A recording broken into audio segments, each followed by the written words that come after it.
somehow closer now. Softly smile, I know she must be kind.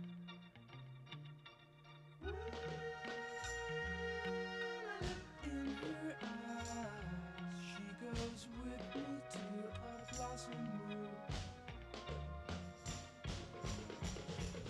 I'm picking up good.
distinguished guests, please welcome the 19th President of the George Washington University, Dr. Ellen Granberg.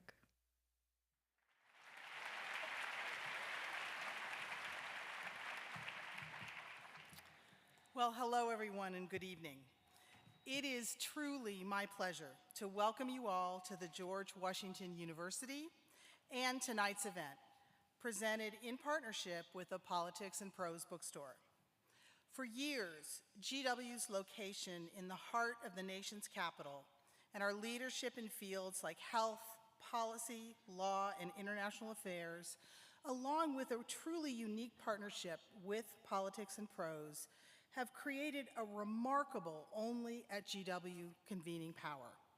Together, we have hosted conversations with former Secretary of State Hillary Rodham Clinton, former Secretary of Defense James Mattis, TV host Rachel Maddow, and actor and GW alumna Kerry Washington. And just in the last year, we've hosted renowned presidential historian Doris Kearns Goodwin, author Malcolm Gladwell, and the most decorated U.S. woman in Olympic history, swimmer Katie Ledecky. This evening, we are adding a new chapter to our partnership with Politics and Prose as we host Bill Gates, a visionary leader who has revolutionized both personal computing and global philanthropy.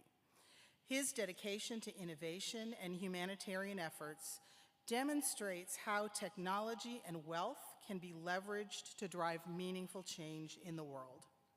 At GW, the Gates Foundation's support has been pivotal in advancing faculty research, especially within our School of Public Health, fostering impactful discoveries and strengthening our academic mission. Bill is joining us tonight in conversation with co-anchor of the Today Show on NBC and 2019 GW commencement speaker and honorary degree recipient Savannah Guthrie. Savannah and Bill, thank you so much for joining us tonight. It is truly a pleasure to welcome you to campus. Now, to introduce tonight's discussion, I would like to welcome co-owner of the Politics and Prose bookstore, Bradley Graham, to the stage.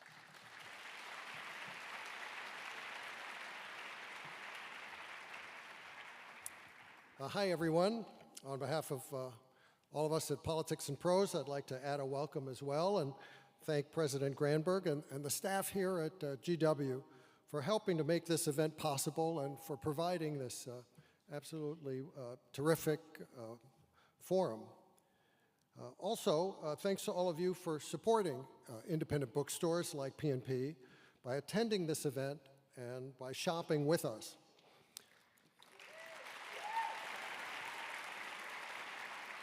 You know, independent bookstores around the country serve vital roles in their communities and contribute to our national culture. Here in the DC area, P&P is in its 41st year of existence, and we remain committed to bringing authors and readers together. And speaking of authors, what a treat it is to have Bill Gates with us this evening. I'm sure everyone here knows that the arc of his remarkable and influential career, from founder and head of Microsoft, where he pioneered the software that drove the personal computer revolution, to leading philanthropist, where, through the Gates Foundation, he's promoted health and development, education, and climate change efforts around the world.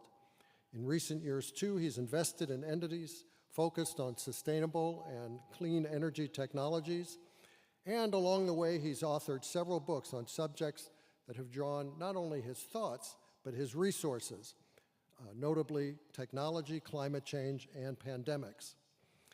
Now, as he approaches his 70th birthday, he's turned to memoir. Source Code marks the first of 3 planned volumes about his life, and it covers the childhood years from his birth in Seattle in 1955 to the beginnings of Microsoft with his childhood friend, Paul Allen. Already during that formative period, there are glimpses in the young Gates of the talent for math, the passion for computer programming, the inventiveness, competitiveness, ambition, and rebellious spirit that would propel him into becoming one of the world's first tech titans. And helping to guide this evening's discussion, we're very fortunate to have, as President Granberg noted, Savannah Guthrie, who co-anchors the Today Show on NBC and also serves as the network's chief legal correspondent. She's won Emmys and other awards for her work and has written several books herself, including one last year for adults, mostly What God Does, and 2 kids' books, Princesses Wear Pants and Princesses Save the World. So let's turn our attention now to a brief video that will further introduce Bill Gates. In time, there would be a company worth billions and software that would change the world. But before all of that, there was a boy called Trey.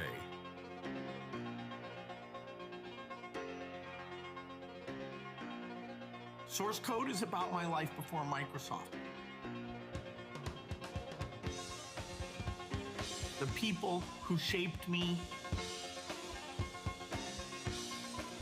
the experiences that changed me, and the passion that drove me.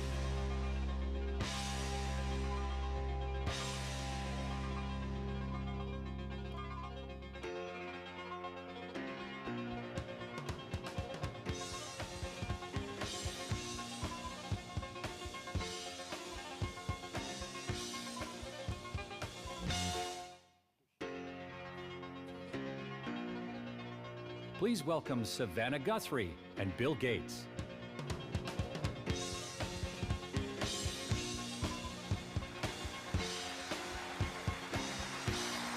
Here we are. Hi there. Well, hello, everybody. Thank you so much for being out late. Yes, I consider this late on a Wednesday night. It is an honor to be sitting with Bill. I've gotten to interview him on the Today Show many, many times. And I was really excited to be asked to be here. And I was just sorry that there was someone who beat me to this scoop of the Bill Gates origin story by approximately 40 years. And I just wanted to roll a little bit of that, if we could, at the top. Bill Gates is a computer whiz. He taught himself programming at the age of 13, was a dropout at Harvard, and started the company we've just described at the age of 19. Now 28. What are your annual revenues at Microsoft? We're expecting to do just over 100 million this year. At what age did you yourself become a millionaire? Well, Microsoft's a company owned primarily by its employees, and it's not easy to put a value on it. Our first big contract was in 1975. And you were, what, 20? 21. Yeah. Are you kind of half telling me, though, that you're not in it for the money? I don't think anyone at the company is in it for the money. It's a much more exciting field than trying to measure exactly how much we're selling or how much it's worth. The creation of these programs is something you can sit down and see people enjoying and solving real problems. You have always been more intrigued by the practical applications. When will your definition of practical mesh with my definition of practical? Well, we're continually trying to make the computers easier to use. I mean, the idea is that eventually everyone will use a computer as a very important tool, whether it's learning or on their desk or even at home. We already do at NBC. Right, Yeah. right. But as an individual, you probably don't sit down and learn the commands yourself or view that as the way that you would learn something or find something out. Well, tell me what CD-ROM is. Well, today when you use a computer, a lot of it's just typing documents or dealing with numbers. And if you wanted to learn about geography or you wanted to learn about medicine or even select a movie to see, you wouldn't use a computer to do that. You'd use a catalog or something like that. With a CD, which is the same plastic disc that you use to hold high-quality music, we can actually put images and sound together with computer programs. How about that? See, Jane had the scoop. Now, when you look at that young man, what do you think? He's pretty nerdy there. Well, it was working for you. What's the same? What's different? Well, I've always kind of been a student who, I love to learn new things. The more I learn, the more the pieces seem to fit together.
So we're going to ask you all to leave or be escorted out.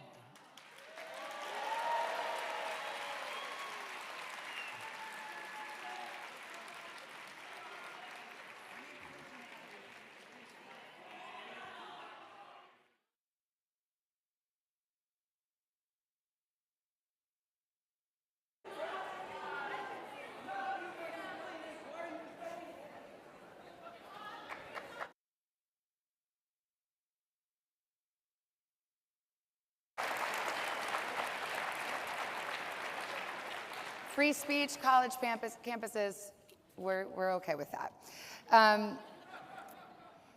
Okay, I think we need a little palate cleanser, and I have just the thing.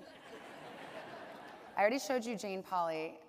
Connie Chung also beat me to an interview with you. This is 1994. You rather famously jumped over a chair in an interview. Is that correct? I did. Okay. That is having a moment again because of something you did with Jimmy Fallon last night, a remix. And I think that right now we should just play it. So when I was in 4th grade, my teacher said, bring in something interesting. Oh. That is the wrong video. Give me a second. If not, we'll give it a second. We're going to show that later.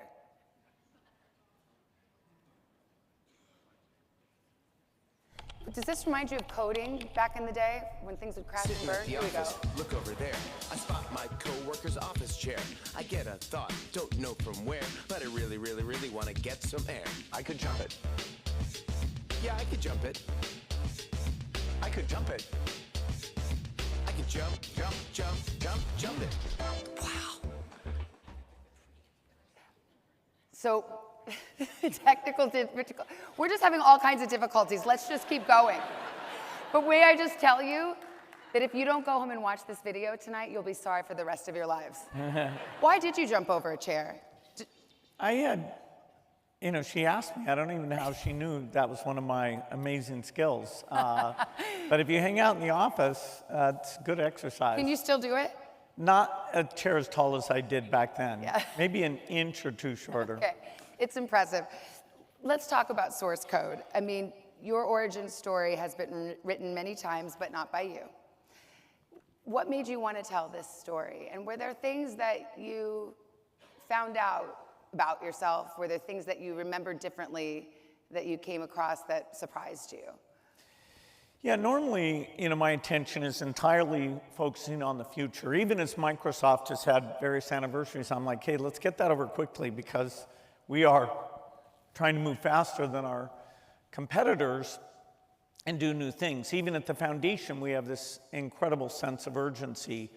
So only as I thought, look, I'm going to turn 70 this year. Microsoft will be 50 years old. Even the foundation will celebrate its 25th anniversary. I decided, okay, it was time to look back a little bit.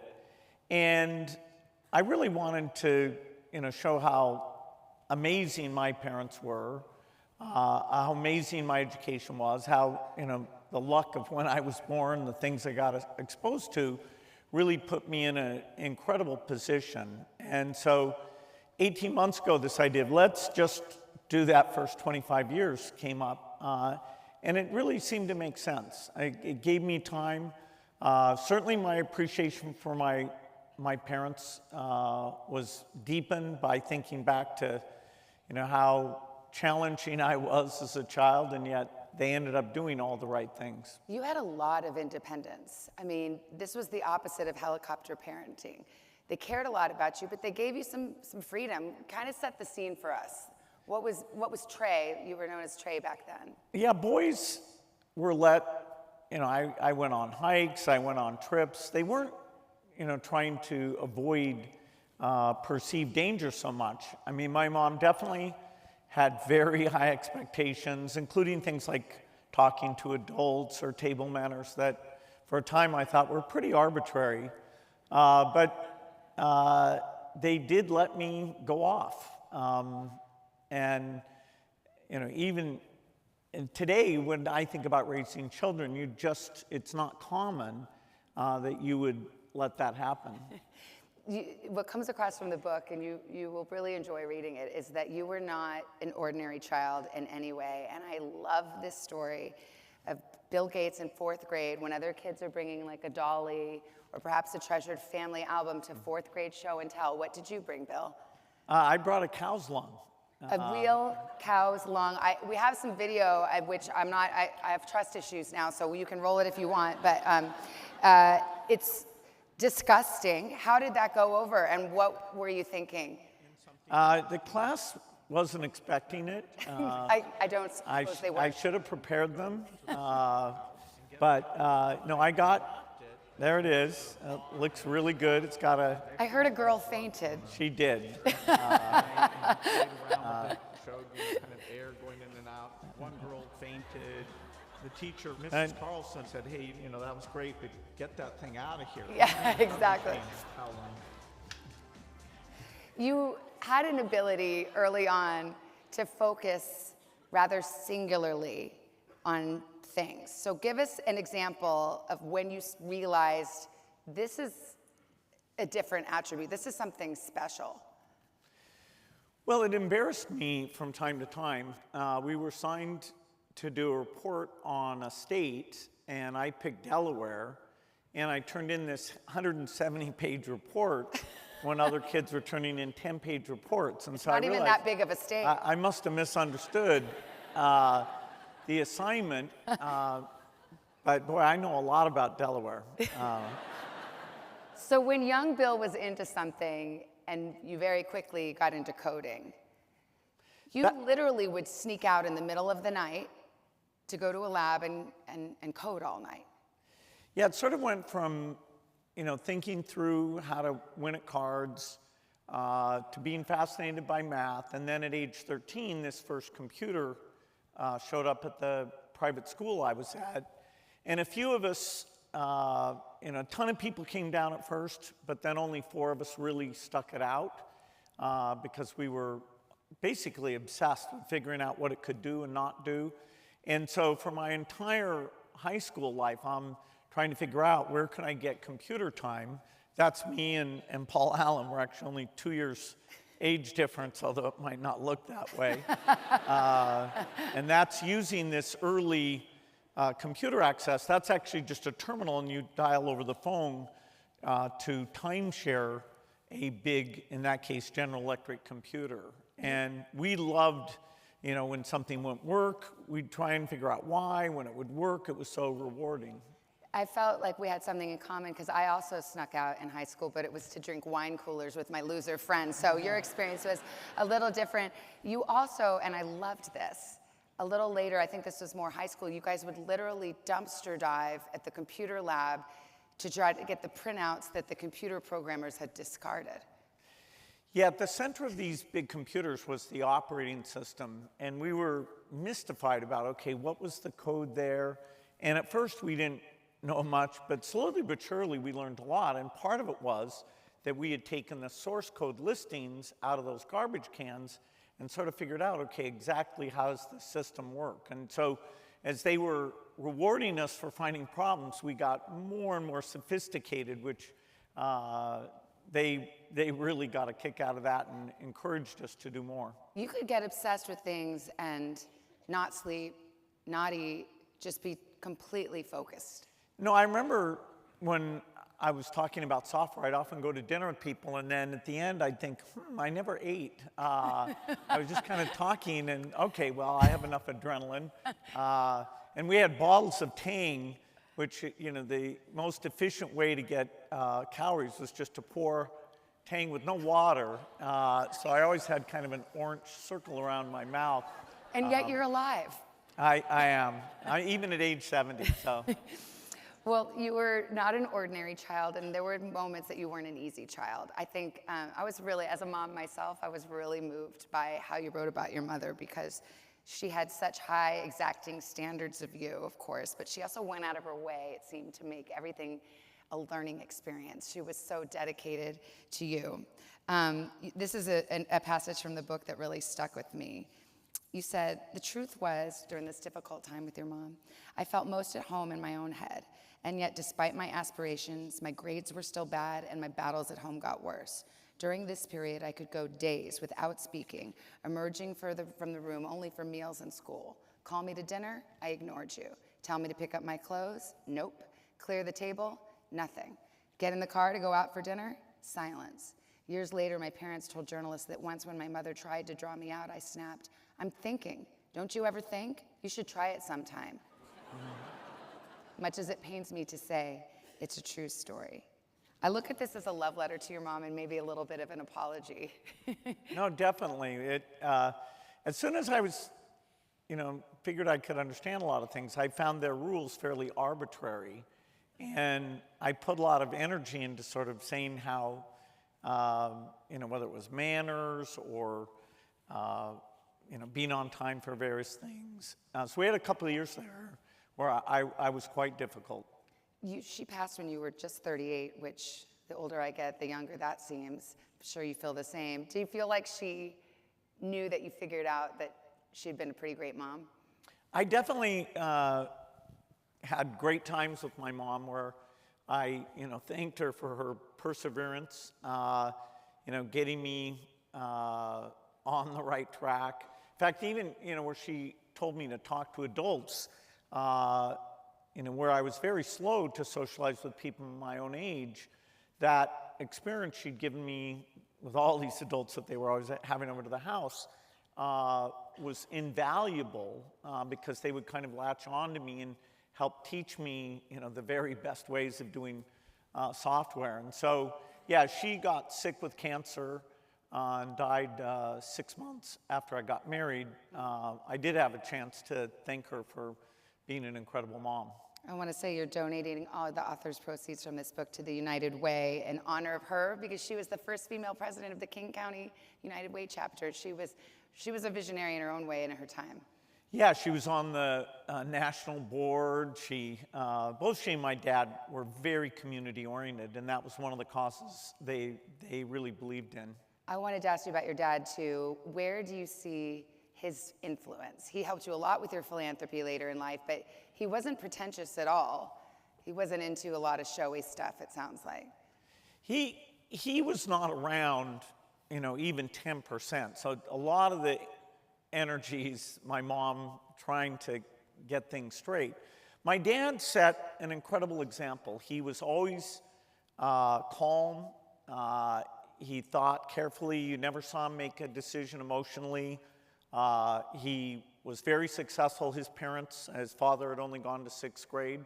So he was being incredibly ambitious and a very successful lawyer. And there were many key times in my career, even though he was busy, I have 3 key junctures where his advice kept me on track and made a huge difference. And as you said, he, along with Patty Stonecipher, were the co-CEOs that got the foundation off to an amazing start. When he passed, you wrote a blog post and you shared a letter that he wrote that I thought was very touching. He said, a letter to you, over time, I've cautioned you and others about the overuse of the adjective incredible to apply to facts that were short of meeting its high standard. This is a word with huge meaning to be used only in extraordinary settings. And what I want to say here is simply that the experience of being your father has been incredible. He was a man of modest words, so he was very sincere when he said things. Yeah. I always wanted him to be a federal judge. That had been his aspiration. And he did get the opportunity, but it came at a time when he felt like his law firm needed him to stay. And so there was an exchange which I had forgotten about. I remember writing to my dad saying I worried that paying my school fees, had held him back. And he wrote back a note about how no, that was not it. It's really special to have a relationship with your parents as you're becoming an adult. Your kids are adults now. What kind of father how would they describe you as a dad? Well, at a young age, I think I was like my dad, where I went off to work quite a bit, and their mom had to do fantastic parenting, hopefully I set a calm example. You know, I was on top of things. I didn't believe in, you know, acting out of emotion much. You know, pretty amazed at how well they've turned out. It's super fun to learn through them now. Yeah. And you have 2 little granddaughters as well. That's right. My eldest, Jen, has a 2-year-old and a 3-month-old that I was with this weekend. So what do they call you? They, so far, just Grandpa, nothing fancy. One of the seminal events in the book and in your childhood is the loss of your very best friend, Kent Evans, when you were teenagers, both of you.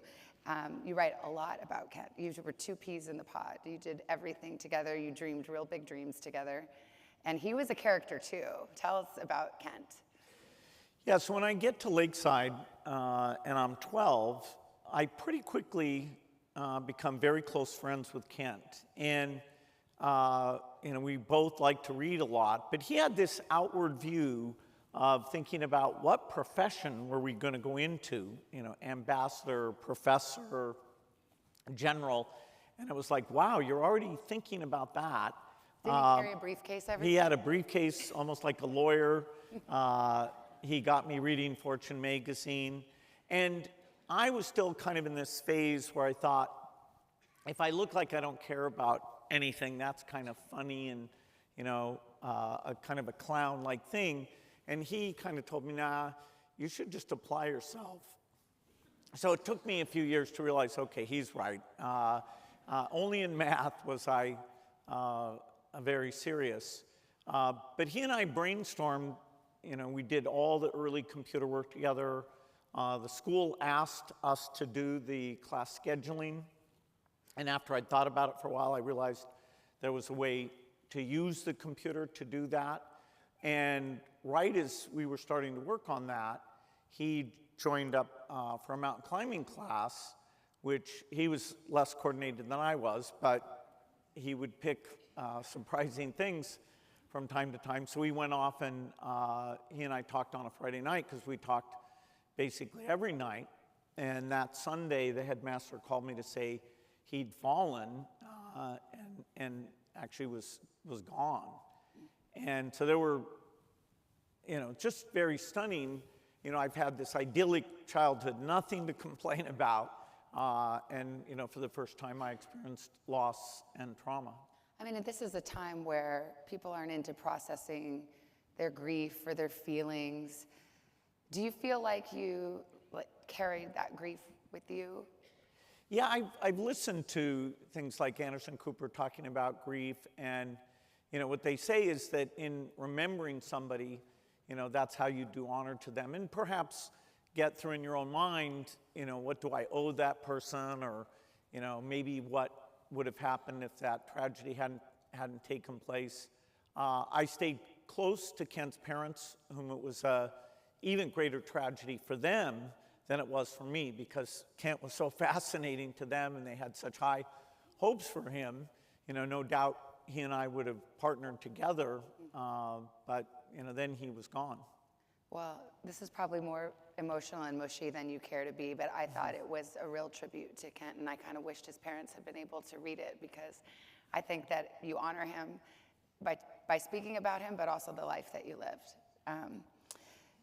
So at the end of the book, this is so you, Bill, you save a huge revelation for the end of the book, although there are hints throughout. In the literal final pages, and I'm sorry, spoiler alert, this has been out there. You say, I think if I had been born today, I probably would have been diagnosed as on the autism spectrum. What makes you think that? What are the signs that you see in yourself and in your life?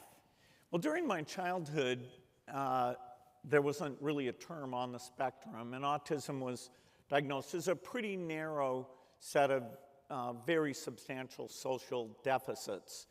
And so it wasn't until I was an adult and I was actually giving a lecture at Cambridge where in the Q&A afterwards, somebody asked me that, and I didn't want to say no because it was like, you know, why, you know, am I saying that's a terrible thing?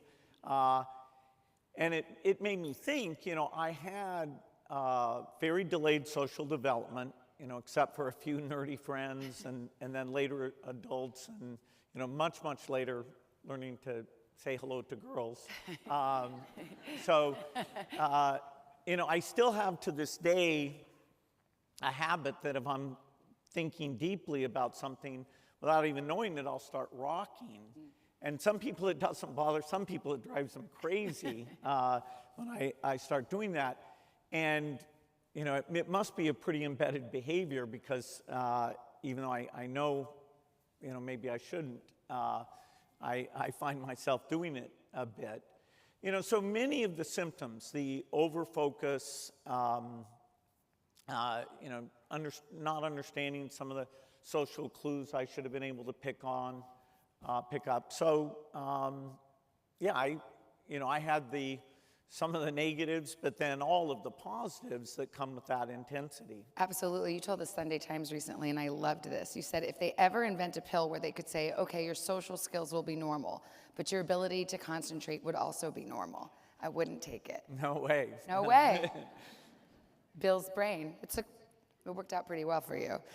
The consistent theme, by the way, though, is you, especially as a youngster, always kind of wanting to be the smartest guy in the room, which you probably were, but you were with some pretty smart people. Like, where did that come from? 'Cause you strike me as very competitive.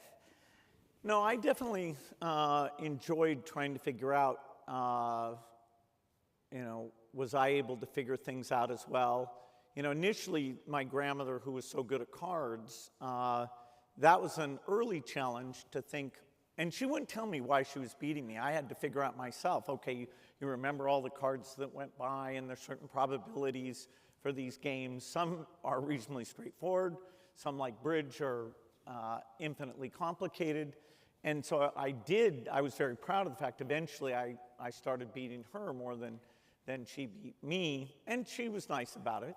And then, in math, I got a kick out of being good at that. When I go to Harvard, then I'm faced with the fact that I'm in a class with 50 people, all of whom have been the smartest math person in their school. And it's like, wait a minute, 49 of us are frauds here? What's my new personal positioning when I'm not the best math person? In fact, last night in New York, Andy Braderman, who actually ended up doing the best in this class, and now is a lawyer, he didn't go into math, was there, and he's a good friend. But that's when I had to say, no, being a pure mathematician, I'm good, but I'm not that good. I gotta, maybe this computer thing is where I can stay out in front. Small tangent. I have witnessed your competitiveness personally, because you and I played a tennis match for charity. It was Roger Federer and Bill Gates versus Savannah, Guthrie, and Jack Sock, a professional, probably one of the best doubles players in the world. And Bill and I got to meet. This is, I think, one of the first times we got to meet. And look, see, there we are stretching. Remember when I made you stretch? I'm always putting you in these awkward positions. But the night before, a couple days before, Bill and his tennis coach said, hey, Savannah, would you like to go hit before the match? And I said, sure, I'd love that. That'd be great. And so we went and played, and then I realized Bill was scouting my game. Uh-oh. And I just said to him, Bill, let me just cut to the chase here. I'm terrible. No. I'm the comic relief, but you were a pretty good player, and you're pretty competitive. You put us through the paces. No, you have a great backhand. We did manage to intimidate you a little bit. That wasn't fair. That wasn't hard. Okay, let's talk about Paul Allen. You did also have a little competition with him. When you met in high school, he was a little older. He was a little cooler, can we say? Oh, way cooler. Okay. Like negative to positive. He liked Jimi Hendrix, like he dressed cool. Yeah. Do you remember the first thing that he said to you? It's in the book. Well, when the computer shows up, he knows that, I've done super well on this math test. And so he kind of challenges me, hey, you think you're so smart. Can you figure this thing out? And so he and I got to know each other quite well, because there were 4 of us who were hardcore about the computer work. And then when Kent tragically dies, Paul, who's 2 years older, has done a year of college. I have to call Paul up and say, this scheduling software thing I committed to do, and it's got to get done because the school's going to start meeting, would you come help me? And so that's the summer he decides to get me drunk and get me to smoke pot. I'm so glad you brought that up because Paul, you were matched in intelligence for sure, but Paul was a little more counterculture, and he got you to try LSD. Eventually. No, that's not in high school. Later, yeah. Yeah, okay. That was my high school. No, I'm just kidding. But okay, but you tell a funny story about the first time you did LSD with Paul, and it's a cautionary tale. What happened? Well, you know, I like the way my mind works, and so I'm optimistic, I'm a risk taker, and when he said you should do this, because it'd be interesting to see what you're like on this crazy drug, which I don't recommend. No. You know, you think you're having these great thoughts and you figured it all out, and then, you know, the next day you're like, whoa, wait a minute. None of that makes any sense. You know, I'd worried that I'd, you know, decided to zero out all my knowledge, and fortunately, when I recovered it, I hadn't been able to erase my knowledge. But I gave it up after a few times. Didn't you have a dental procedure scheduled the next day? Well, that was the worst thing of all, is it was this graduation party, and I forgot that I had oral surgery, and those two things don't really mix, acid and oral surgery. No, exactly. You don't really want to be tripping. Okay, I could go on. Well, actually, I just want to call for one more slide. Let's see if we can put it up there. Okay. I don't really even have a question. I just wanted to show your mugshot, Bill. This was, but all right, tell us about the night you spent in jail. Well, I had gotten a car, and I was driving around, and you know, given how young I look, they probably thought I was a drug dealer or something. I mean, what's that kid doing in this fancy car in Albuquerque? Foolishly, I didn't have my license with me, and the police officer says, you know, for all we know, you could have committed a murder. I said to him, well, if I do commit a murder, I'll be sure to have my license with me.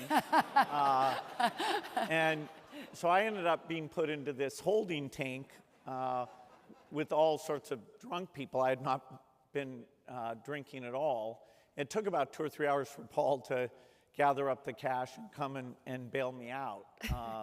So, you know, luckily, all I got was a speeding ticket.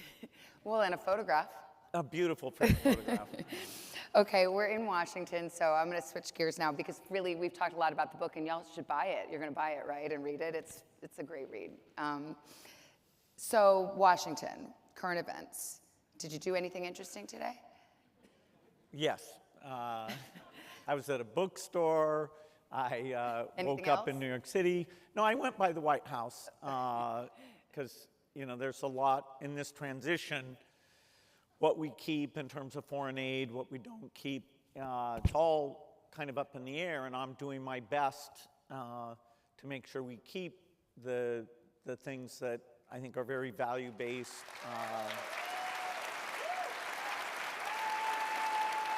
So you went to the White House today. Those stakeout cameras caught you going in. Did you meet with President Trump? I had a brief meeting with him and then a long meeting with the chief of staff, who I'm quite impressed with, Susie Wiles. She's very thoughtful. I went through that, hey, I've been out in the field with USAID, you know, these people who choose to work in Nigeria or Congo or Gaza or Ukraine, you know, it's unbelievable what an asset that is. You know, I know all the development agencies of all the countries, and this is the best of them. And, you know, getting those people out there and their depth of experience, that's an asset that would be very hard to recreate. Did they seem receptive? Did the president seem receptive? Did Susie Wiles seem receptive? I hope so. You know, I definitely made the case that programs like the President's Malaria Initiative that goes back to President Bush, and in particular PEPFAR, which is preventing mothers from transmitting HIV to their babies. Probably the ugliest face of AIDS is that unless you intervene, your baby will get infected and only live a few years in really an awful existence, because the disease comes down far more rapidly if you're a child than if you're an adult. And I'd be the first to say, there's ways to make things more efficient. There's probably a few things, but a pretty modest portion that don't fit the priorities. But, saving lives, being there as a friend in a way that other countries are not, including throughout Africa where HIV is the worst. So I hope these areas that I've chosen, or the Gates Foundation has chosen to give billions to, because we know the lives saved are incredible, and the difference it makes for these societies is very, very profound. You met with Donald Trump at Mar-a-Lago in late December, and you had a 3-hour meeting. It was essentially a one-on-one, your chief of staff, his chief of staff. Just generally, what were your impressions? What is your relationship? He asked you to be science advisor in his first term, which I think you declined, but how would you describe that relationship right now? He chose to spend time with me when he is working on a lot of things. The 3 things I talked about were HIV, polio, and then a little bit about American energy and things that we could do there. So I'd say half the time was on HIV, saying that what President Bush had done is good, and that the science has come to the point where we have a chance of having an HIV cure. Today if you get HIV, you have to take the drugs the rest of your life. And you don't, even so, live a normal lifespan. There's some inflammation that's aging you more rapidly.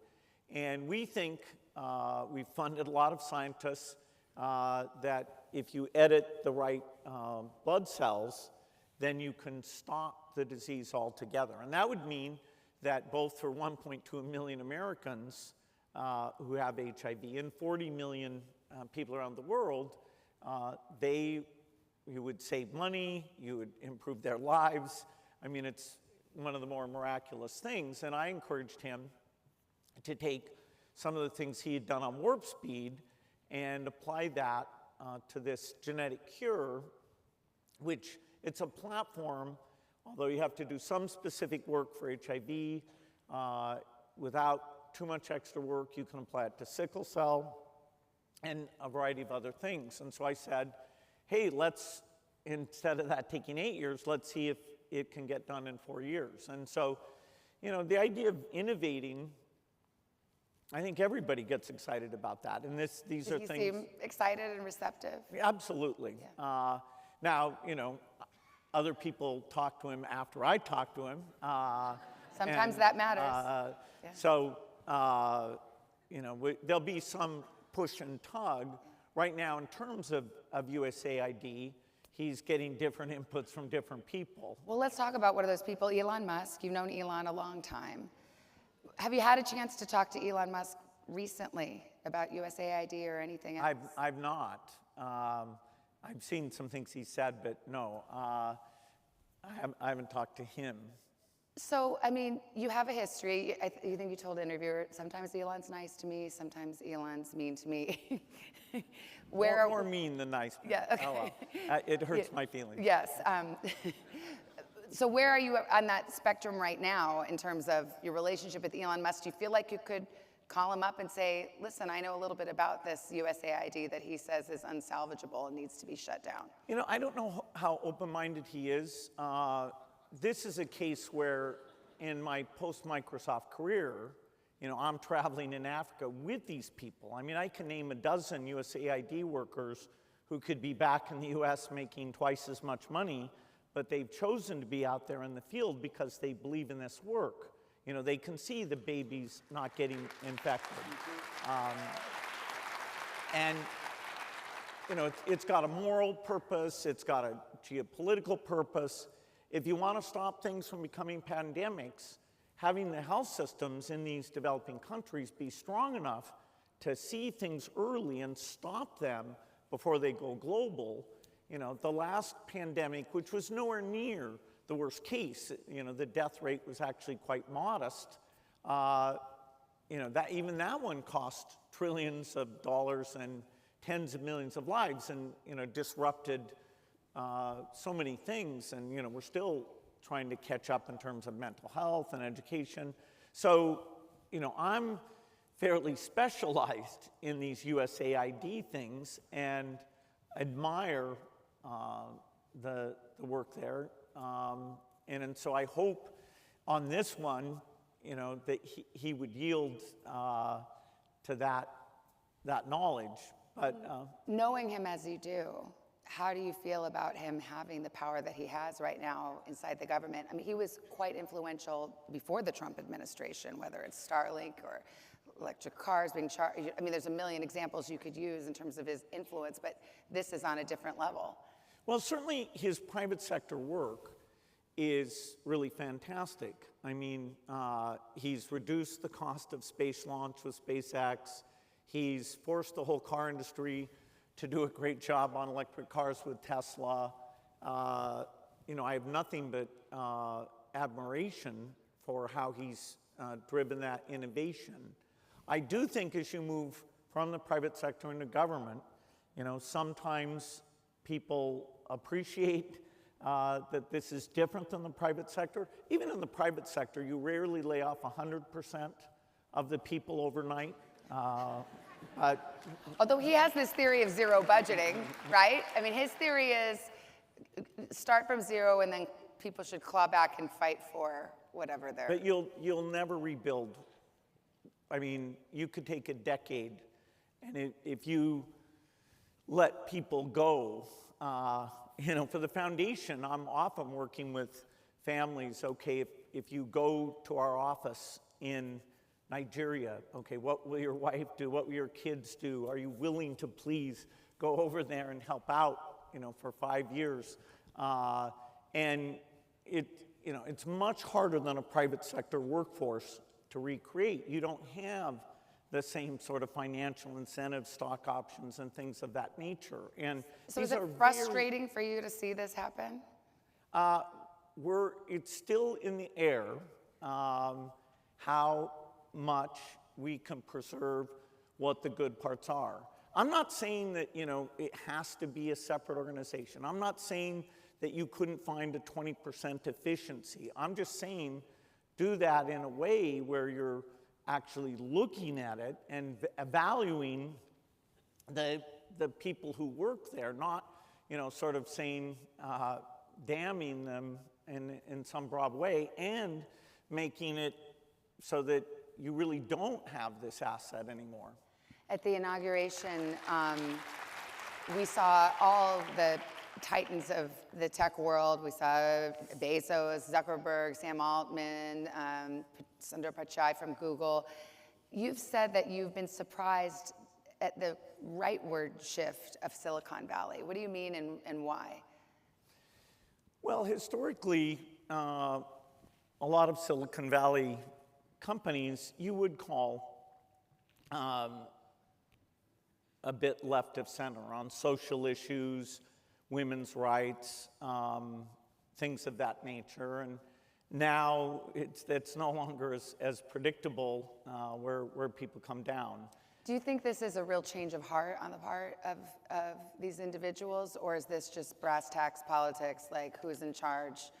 You know, that's who we're going to Well, there's both things. With. There are people in Silicon Valley who, you know, just coincidentally helps them financially, believe that, you know, the government should stay out of our way, and, you know, we're going forward. And those are sincere beliefs. And, you know, you can argue about how you tune government. In most areas, you know, my opinion's no more informed than many other people. When it comes to the US aid budget, because I'm putting billions of dollars of my money into it, and I built an organization that's every bit as good as Microsoft is, that's something I can weigh in on without feeling like, hey, I'm just one voter. Let's talk about Robert F. Kennedy Jr. Now, when in Washington, talk about Washington things, he literally wrote a book about you, and accusing you and Dr. Fauci of profiting on vaccines. He is on the cusp of potentially being confirmed as the Secretary of Health and Human Services, and I wonder how that sits with you. I didn't expect it. And, he is part of the team that the president has selected. The Senate seems likely tomorrow to confirm him for the job. That position is super important. Things like this Warp Speed 2, HIV cure, all the agencies that matter, NIH, FDA, they're all there. My partner in polio eradication, they're all there. They're both CDC and USAID people that are out there trying to make this the second disease that we eradicate. And, he said different things about vaccines in the hearing than he said before, and so I hope to have a good working relationship with him and his team. That was my question, because at his confirmation hearings, he certainly backed off some of his previously held positions on vaccines. Do you take him at his word? He wrote a book saying I kill millions of children, so I hope he's capable of changing his mind. So you got beef, as the kids say. Let's talk a little bit about technology, artificial intelligence. This is one of these areas that is endlessly fascinating, provocative. I was so struck a few years ago, and I think a lot of people were, when Geoffrey Hinton, who's a lot of people consider the godfather of AI, quit Google and said the technology had gone farther, faster than even he thought possible, and that it was really no longer far-fetched or science fiction to imagine in our lifetimes potentially AI exceeding human capabilities. What are your thoughts about this? How real is that danger? Yeah, so the paradigm of the digital revolution that I got to be part of was that the cost of computing went from being very, very high to almost free, and that changed, meant computers were everywhere, and we had a lot of software helping us get things done. This revolution, which is far more profound, builds on that digital revolution.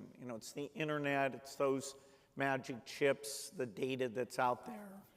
And we're at the very early stage of it. But the way to think of it is that, humans are unique in terms of being intelligent. And so there's a scarcity of teachers and doctors. You can't have a personal tutor for every student in the inner city, and great teachers for every kid in developing countries.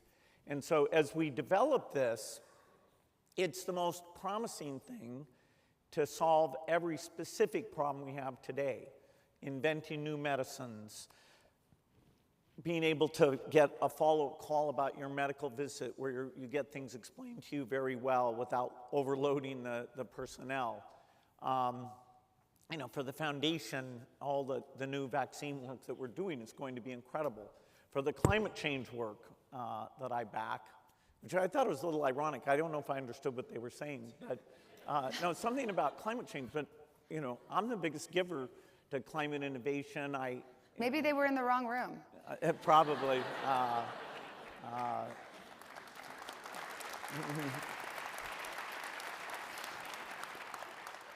One of the critiques that Geoffrey Hinton had was that he felt like this technology, that now there's something of an arms race between big companies, and Microsoft is one, where they're chasing after this technology, as they should perhaps, but without much regard to the ramifications. And with all due respect to Washington, not sure that our politicians or our institutions are going to be able to, the regulation or whatever might need to happen to rein that in, that they're going to match up, that they're going to be able to meet that challenge. You can make a very credible case, which I would say Harari does well in his latest book, Nexus, or even Mustafa Solomon in his book, The Coming Wave, you can make a case that we should slow things down in order to really think through, okay, what does this do to job markets? And what about bad people using these AIs against us?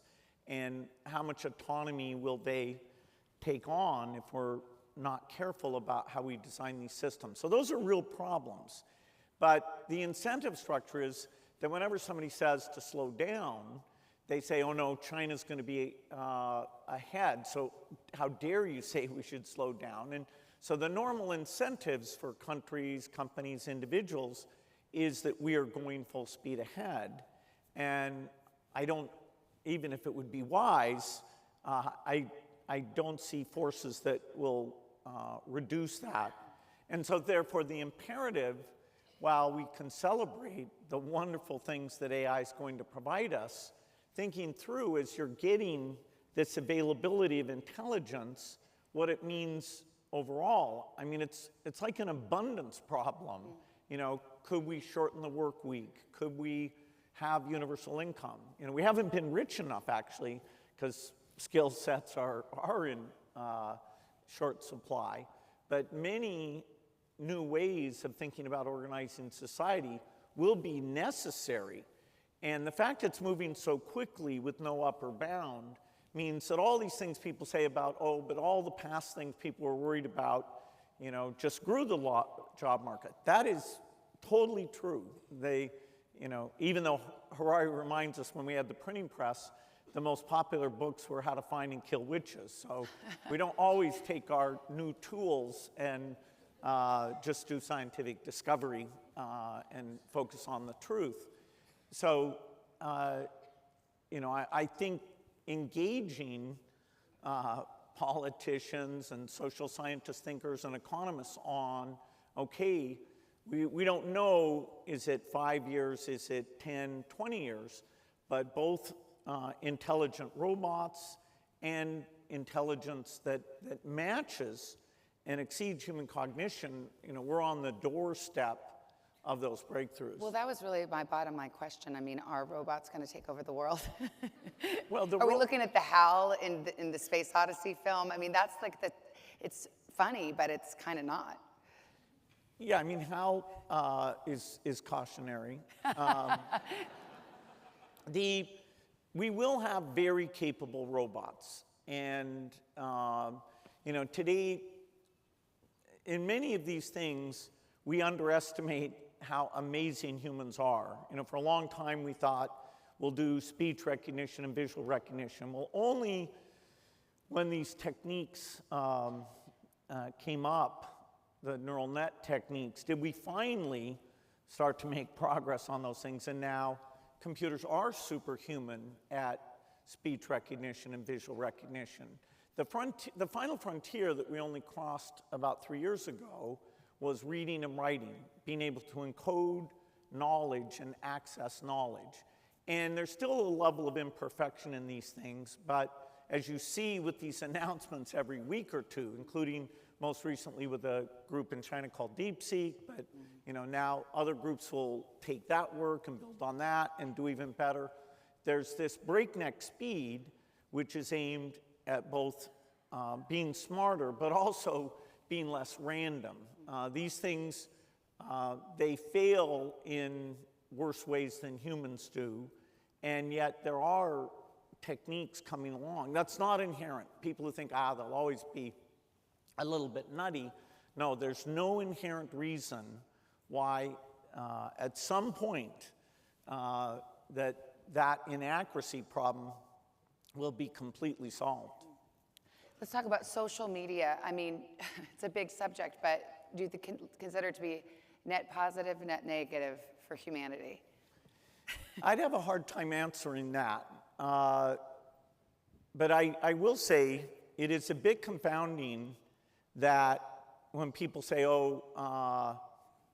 let's get on top of AI because we didn't get on top of social media, even today, it's hard to say, is there any country who's found a balance between kind of outraging everybody, including with non-factual information about vaccines or science or politics.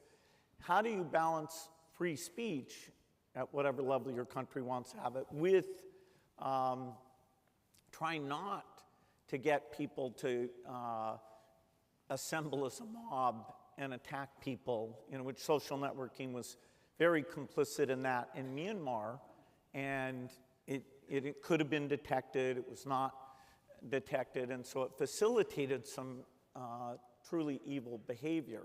And so because we don't have that one, I guess one of the benefits of reflecting backwards is you get to say to the next generation, hey, there's a few things my generation did not solve that we left to you. And I'd say fixing social networks so that you can clearly answer that they're a net positive, that I can't today, and thinking ahead about how we shape AI. My generation has willed that interesting set of problems to the... And climate change. Well, you're welcome. Although, no, just a few words on that. There's a pipeline of innovation in climate change that if we drive it forward, and even that is politically less clear now than it was in the past. But we are going to suffer some level of climate change, but if we continue to take the problem seriously, I do see a solution. I don't feel like I throw up my hands on that one. I can tell you how to solve steel, cement, beef, planes, cars, trucks, electricity. I work with a group called Breakthrough Energy. So that one, there is a clear direction that can solve that problem. We will suffer more heating than we would like to, but not at catastrophic levels. Yeah. I guess it's just a matter of the political will to do it. That is important, and it's not just the U.S. The U.S. is necessary, but we have to be friendly to other countries to draw them in.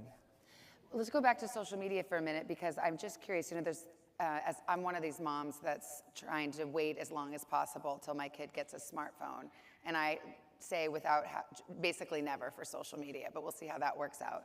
But I mean, this is one of the topics that a lot of parents really care about right now, and I feel like after the pandemic, there were a lot of young kids who feel pretty lost about the way that they were so plugged in. And I'm sure you've read the Jonathan Haidt book about the anxious generation. A fantastic book. Yeah. An incredible book. I mean, and then, so I was going to say, there's always this, I don't know if it's folklore or true, but people say, oh, those Silicon Valley executives, they don't give their kids a smartphone. Like they made this technology, but they're not stupid enough to expose their little ones to it. I don't know if that's true or not, but if you could do it all over again now, and your kids were 8 and 10, when would you give them a smartphone? And I'm going to ask you about social media too, because they're two different things, obviously. Yeah, I think that it's pretty clear that if you can get the school or a group of parents to achieve critical mass in a community, that holding it back to something like 15 or 16, at least social networking, that's probably net beneficial. Australia looks like they're going to go ahead and do that. You have some schools that do it. If you allow a kid to have a smartphone, then how good are you at making sure they're not using social networking? That would be a challenge to a non-technical parent, or even to a technical parent. Yeah.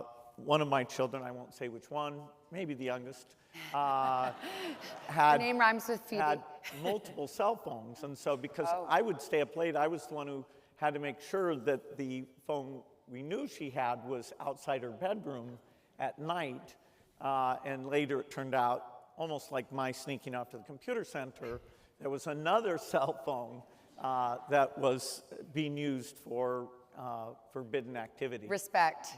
So she had a burner phone. She did. Yeah. If you can outsmart Bill Gates, there's no hope for the rest of us, I just want to say. We're toast.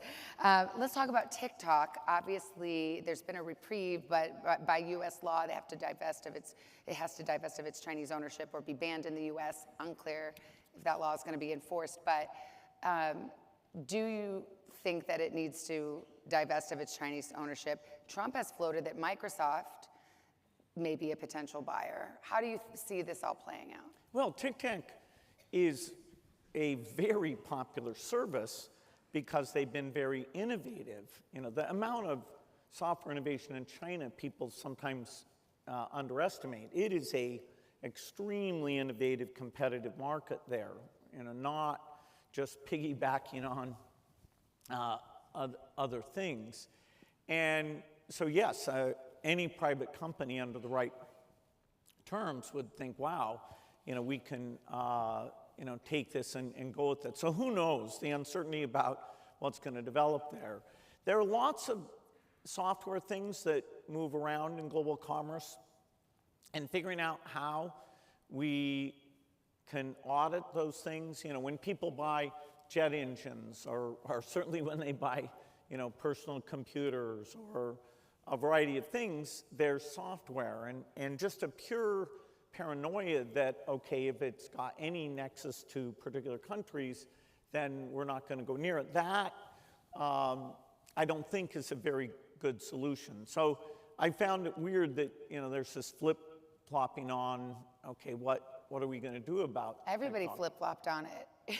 I mean, I think Biden switched positions. But there are ways other than ownership that you could make sure nothing bad would happen. I mean, they talk about the notion that, let's say, ByteDance, the Chinese company, were to, that you could somehow move the data physically into the United States. No, there are ways in computer science nowadays. We have great ways of provable partitioning and things of that nature. It doesn't address the misinformation issue, which is the national security concern, the notion that if you have an app on everyone's phone, and if the Chinese Communist Party wants to send misinformation about potentially some of its actions. Even that could be audited. Remember, they have a different service in China than they have outside of China.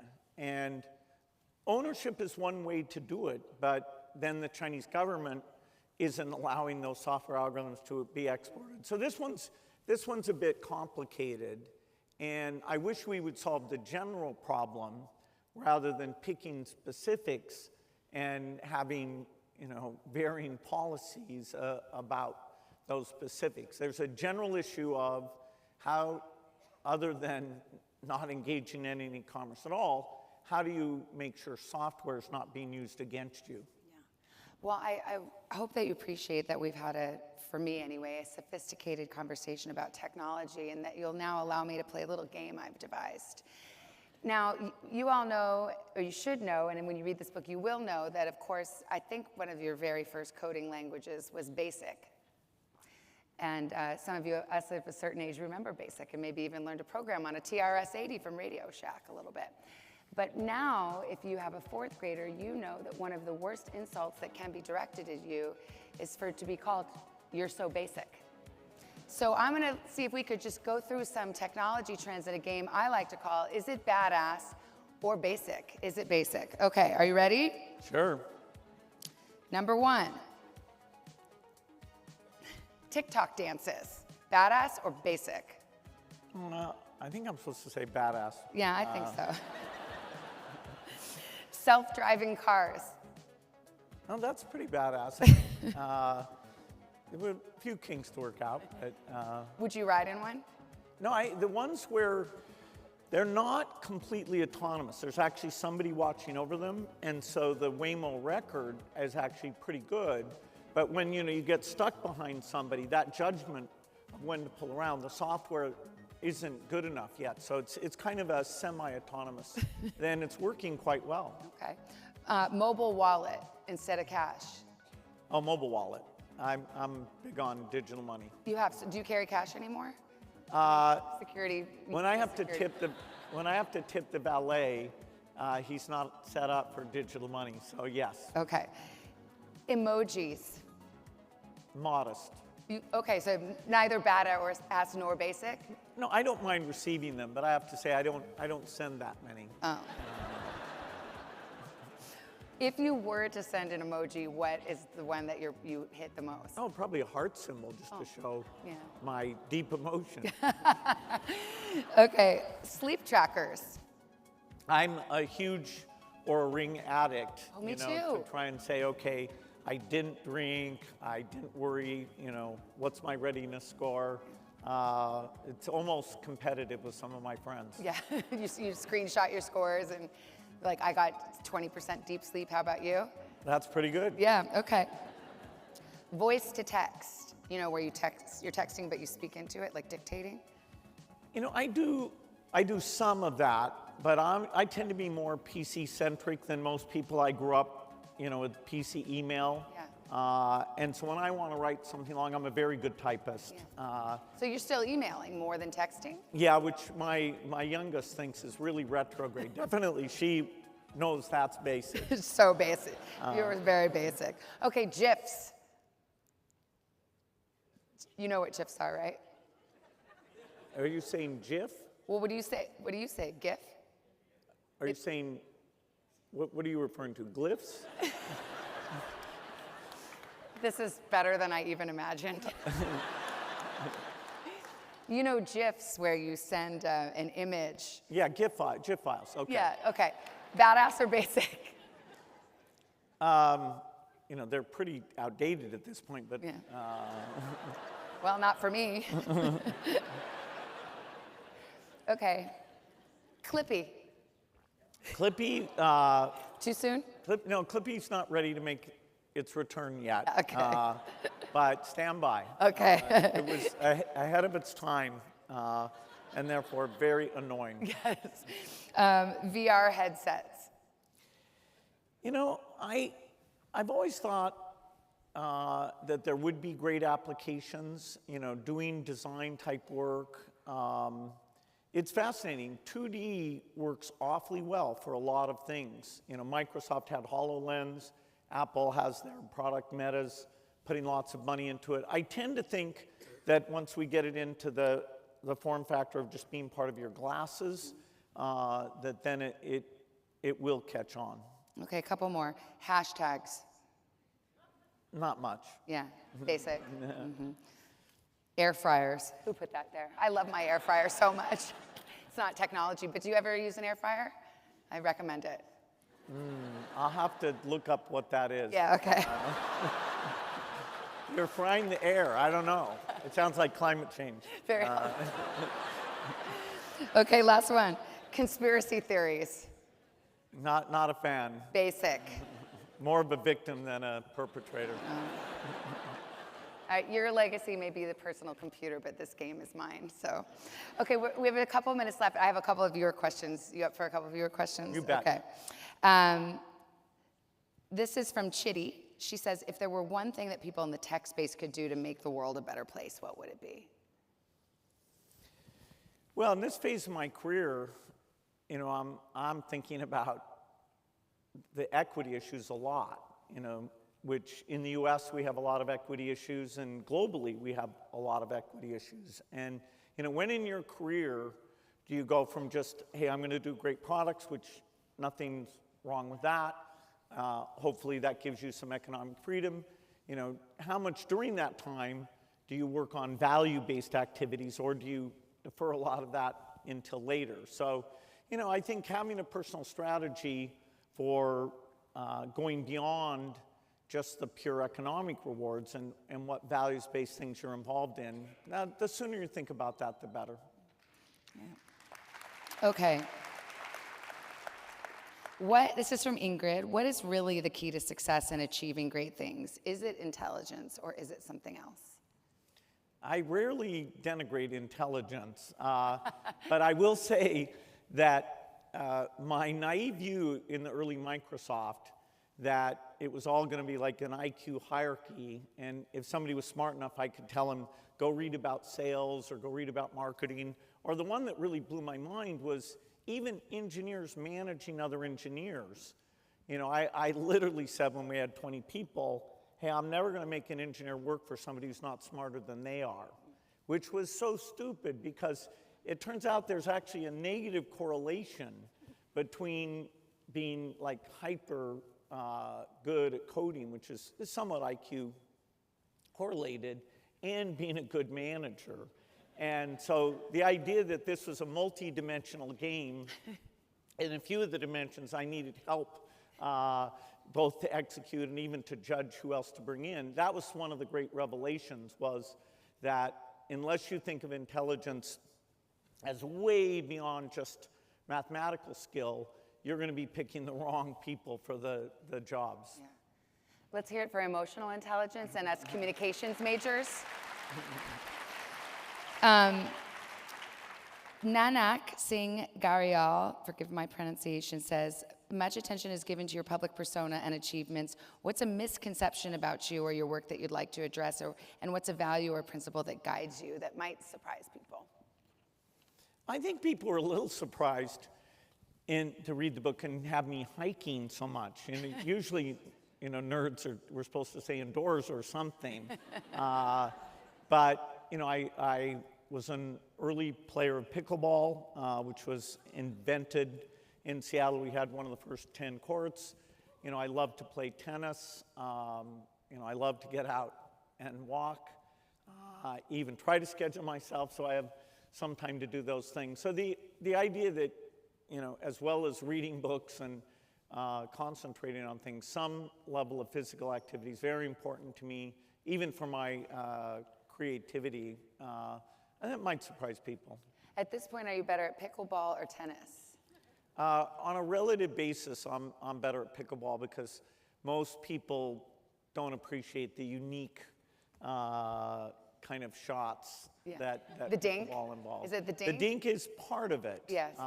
Yes. Definitely, that takes people a long time to get right. Yeah. So, but I have this unfair advantage because I've been playing for so long. Yeah. But I love both games. When you have a friend over and you play, does it get pretty competitive? Or do you have any patience for somebody who's not a very good player? Oh, sure. That's the beauty of pickleball. Is mostly played as a doubles game where it's reasonably lighthearted and you're out there to move around and have fun. If you play singles, that's more the people I happen to play singles with. We are actually keeping track of our lifetime game scores, but not in doubles. Well, I rest my case, everybody. Let's leave on a great question from Nora, and I think it's going to leave us on an optimistic note, and I think that's one of my favorite of your qualities is that you are an optimist, and you're not an optimist that does not do his research or enters into that blindly, but that you've studied it and that you still have hope. And she said, how do you stay optimistic when global threats in this world seems, harder than ever? Well, objectively, we're really good at paying attention to the problems, particularly things that feel like they're going backwards. And so even take this statistic that we've gone from 10 million children dying a year to 5 million. Most people don't see that. In fact, I've said that to some people, and they'll say, but what about Gaza? And I say, yes, that's a tragedy. It's in the 5 million. But, there were 10 million. And, people are living longer. People are more educated. Despite some ups and downs, our progress on a lot of issues, say gender, it's more up than down. And so this is the greatest time to be alive. We have things that hang in the balance. We've had nuclear weapons for a while. We've got bioterrorism. We've got AI. We've got polarization. We've got climate. So it's great that the human mind goes to those things. But sometimes, stepping back and saying, wait a minute, human ingenuity has taken us a long ways. Whether it's health or beautiful art, or if you're curious, nowadays the chance to learn about every topic is so much beyond when I was a child. I had to read the World Book alphabetically, and now I just go up and, there's all these great courses. So I think it's, even in this very stressful time, reminding myself to step back and look at that overall picture. That is a factual picture. That is not a foolish, Pollyannish view. we worry that we're on the precipice of something bad, and that's pretty much needed to, because otherwise we might well be. So, you know, despair is not a good solution to political problems or scientific problems. Not emotional problems either. No. No. What a great perspective. Thank you. Thank you. Bill Gates, everybody's source code. Thank you. Good job. That was Thank you so much for this slide. Thank you.